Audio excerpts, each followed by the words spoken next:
Cotton. Can we talk for a sec? This isn't a good time. Come on, Sid. You sent me to prison. I did over a year for you. You can give me 2 minutes. At that point in my career, I didn't really fully understand the value of being in a franchise. I was just like, how many times can I play this character? And now I realize that you can play that character as many times as they want you to.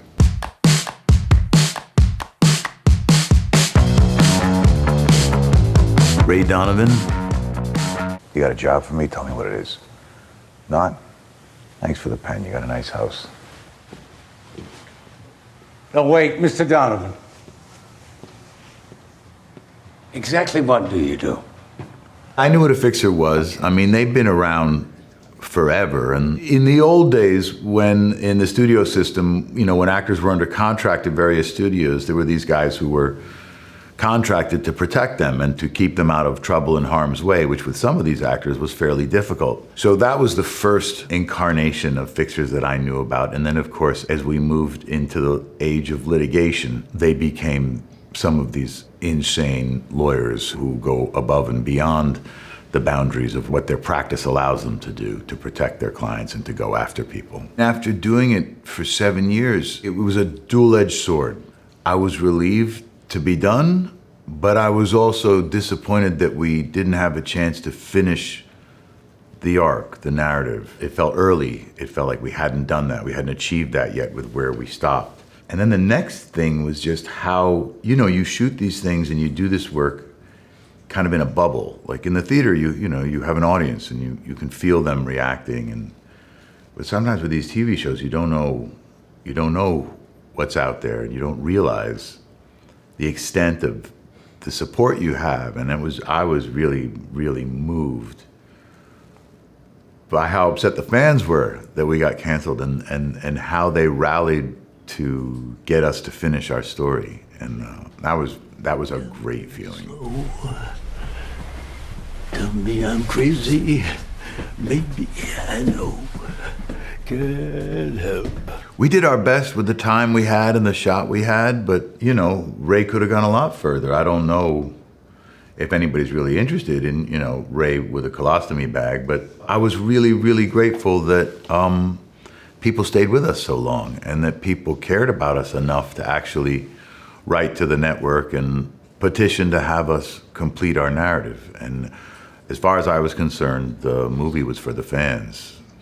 Well, it was actually an episode from a previous season that I'd already started to work on with David that we ended up expanding into what became the movie. So we'd already started that work, and it was me really loving the actors who played young Ray and young Mickey and wanting to fill in some of those blanks to sort of, you know, do the origin story a little bit and pursue that. It was an extraordinary cast. I was like, that was probably the hardest part of leaving that show, was that becomes your family. And John will always be like a brother to me, and Eddie and Dash and Paula, Pooch. It's hard to describe that feeling of how close you get when you work together that much over that long a period of time, and then to not see each other was a really hard period of adjustment for me. Scream 1 through 3, I thought it was super cool. I mean, I'd never worked in the movie business really, and suddenly here I was at this thing that was like really a hot ticket.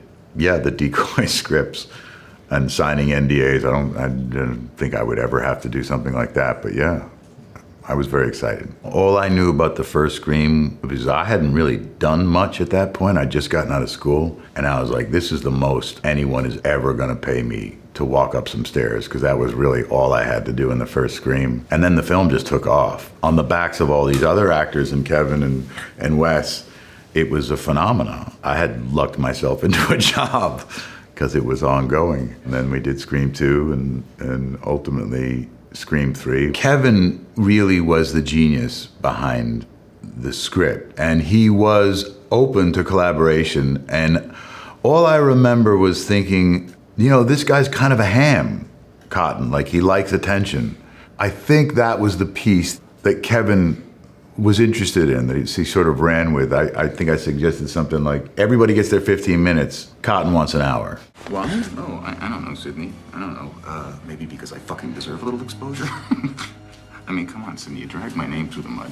Everybody thinks I'm some kind of psycho killer, and all I'm asking for is one little fucking Diane Sawyer interview to maybe get my side of At that point in my career, I didn't really fully understand the value of being in a franchise. To be frank, I was like, let me get out of this while I can, get out while things are going well. And I just thought it would be fun to be one of the iconic kills from the top. I was working and doing a lot of other stuff in New York and theater, and I was just like, how many times can I play this character? And now I realize that you can play that character as many times as they want you to.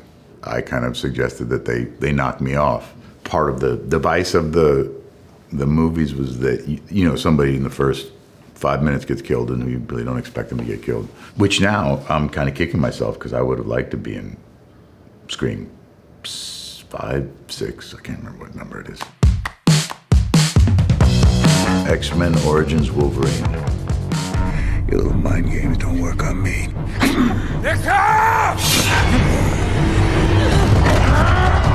I was really just following the script that I was given, and the script that I was given outlined these brothers who were kind of two sides of a coin. One that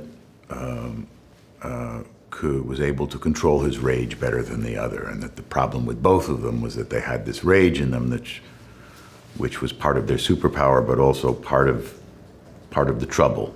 Initially, I was so excited when Hugh came to me, and then I realized, oh, this is a superhero thing. I went to Hugh and I said, there's a suit, right? And he's like, what do you mean? I was like, cause the muscles and everything, that's not real, is it? And he's like, oh, mate, you gotta work out. That was the beginning of my tutelage, Hugh teaching me how to train. There was this part of my toolkit as an actor that I wasn't taking advantage of, that I always thought your body is your body, and that, changing it was not part of it for me. And Hugh taught me how to do that. I was having the time of my life, I'd done a bunch of stunts, and fight choreography was something I always loved, and this was just 2 months of, I was in heaven. I was having so much fun. And building the character with Hugh, I was working with somebody that I really enjoyed working with. Lynn is somebody I had worked with before. We'd done Hamlet together, and it was just a great trip. We were in New Zealand, we were in Australia. It was, I look back on that time, very fond memories. What led into not rejoining later in Logan? They didn't ask me.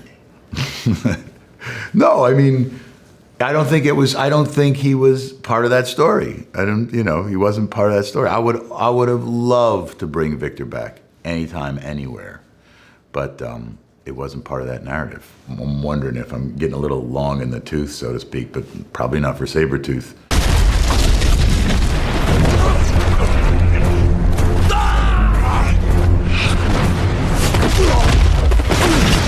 And trying to understand why Sabretooth is always coming after Wolverine. It's like, why is he always coming at him?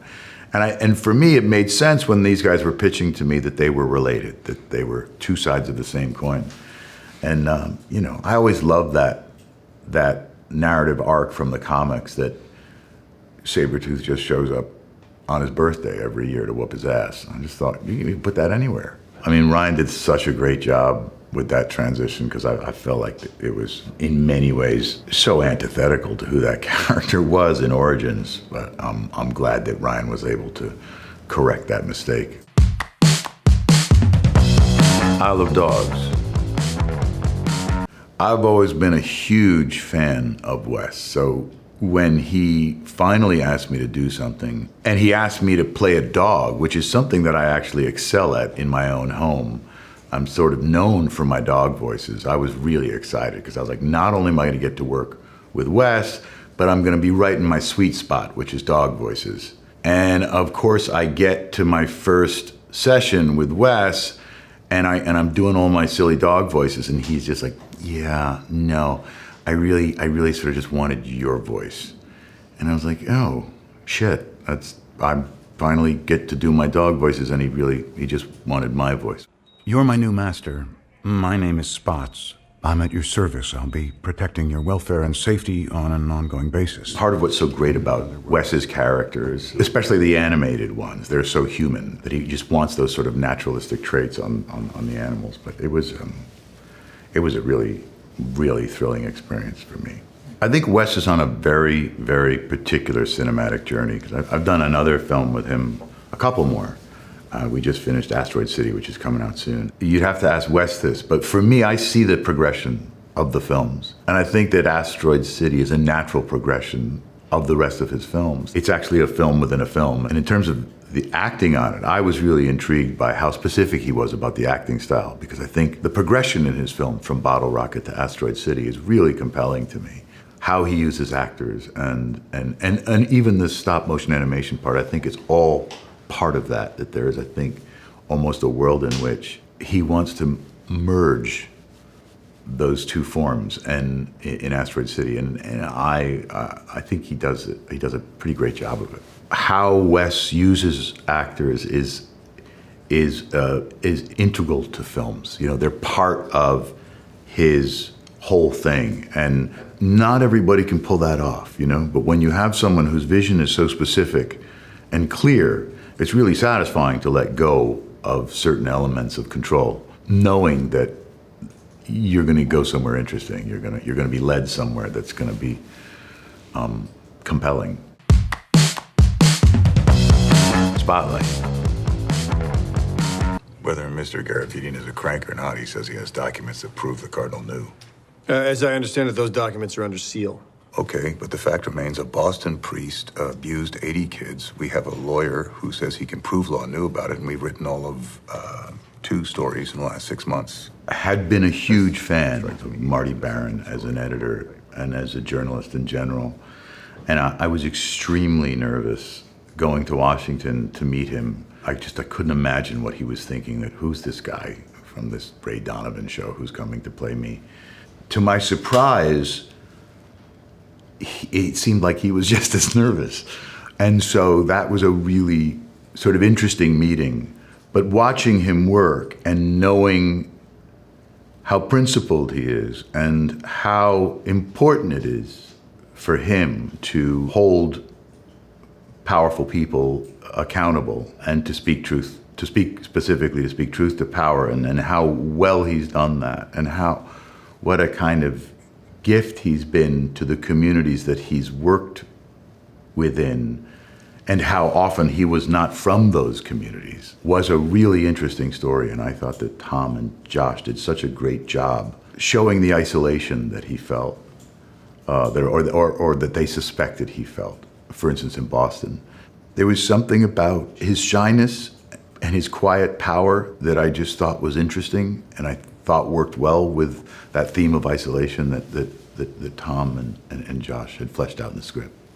That is one of the proudest moments in my life, is to have made Marty Baron happy, because I was terrified. I mean, whenever you're playing characters who exist or are alive, it's even worse. It's a lot of responsibility, particularly when they're people like Marty Baron. But you just have to kind of trust that you're not responsible to them. You're responsible to the narrative that you've been given, the script, and your character is really just playing a role in something that expresses an idea and a theme in a particular way. So if you stick to that, more often than not, it's the best way to go. That's the fun of acting. That's the fun of making films, is you're handed a script, you read that script, and you try to, as an actor, I think it's our job, or at least this is what one of my teachers, Lloyd Richards, used to say, that an actor is an instrument of the playwright. You read this script and you try to figure out what that playwright is trying to express, or in the case of a film, what that screenwriter is trying to express, and how your role accomplishes that, what you need to contribute to the film to accomplish that. And part of what I love about the work that Tom and Josh do as filmmakers is that it's a lot of little pieces that are assembled together to express something. And Marty's was a little piece, but it was a really, really important piece. And for me, it was about those people who have the courage to hold powerful entities, organizations accountable. I really feel like Marty, as an editor, spoke to a time when journalists were very, very reliable. Small light. And once we're up and running, we'll need more people, so why don't you come back in a few months? My parents are going to make me marry my brother if I don't get a job. But it's not as bad as it sounds. I'm adopted, but still. Would you want to marry your brother? Most people know the story of Anne Frank. It's kind of been an American curriculum for a while. Hopefully it stays there. People are challenging that now.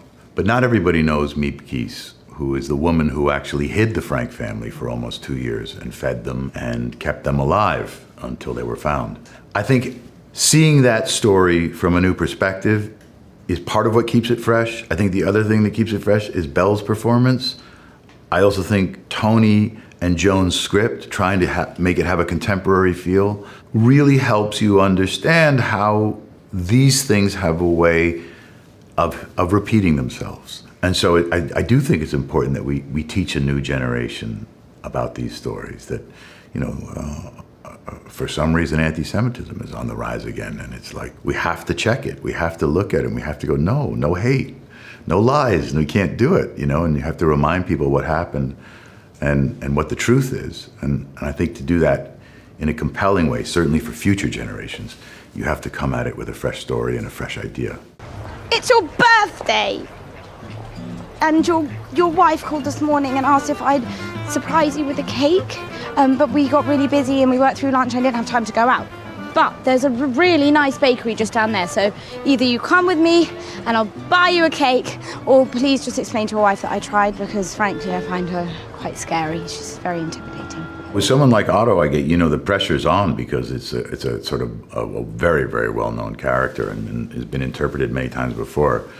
But again, you just got to lean into what the script you've been giving is trying to do. What's the arc of that script, and how do you help express it through your character? You know, the people at the Anne Frank House in Amsterdam and Anne Frank House in LA were all really, really generous with me in terms of giving me footage and resources and material. I was trying to find, as you do in this situation, I was trying to find things I hadn't seen before for a real, you know, to have a fresh take on it. And so I was kind of interested in what were the things that Otto didn't want published in Anne's diary, and getting to see some of those and knowing how much he was struggling within his own family dynamic for that period of time when they were locked up at Apteca. That was a really interesting thing, to know how much he was struggling in his marriage and couldn't do anything about it. He couldn't be alone and work it out.